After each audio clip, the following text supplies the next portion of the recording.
Attentat du marché de Noël de Magdebourg en décembre, attaque au couteau d'Aschaffenbourg en janvier, attentat de Munich au début du mois. Des attaques successives commises par des auteurs d'origine afghane et saoudienne. L'immigration de retour au cœur de la campagne électorale pour les législatives anticipées du 23 février. Mais alors constitue-t-elle une menace pour la sécurité en Allemagne?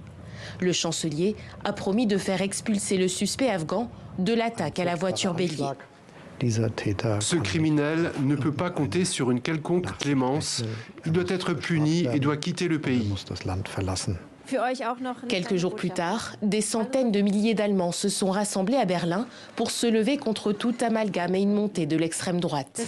Des craintes liées notamment au rapprochement historique le mois dernier entre l'opposition conservatrice allemande et l'extrême droite sur la loi de durcissement de l'immigration qui a finalement été rejetée. Mais j'aimerais que les sociodémocrates et les Verts, ainsi que le FDP, reviennent vraiment à la raison et prennent des mesures législatives qui nous donnent la possibilité de réduire drastiquement le nombre encore trop bien élevé d'immigrés clandestins en Allemagne. Derrière l'argument sécuritaire se cachent aussi des craintes liées à la situation économique du pays, englué dans une crise budgétaire sans précédent, en récession depuis 2 ans. Mais pour l'extrême droite, la solution est toute trouvée.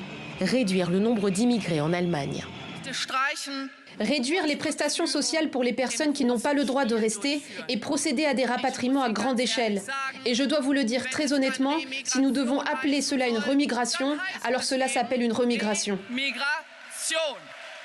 Remigration, comprendre le fait de renvoyer dans son pays d'origine toute personne en situation irrégulière. De son côté, le chef des Verts, Robert Habeck, a dénoncé un virage vers l'Allemagne d'abord.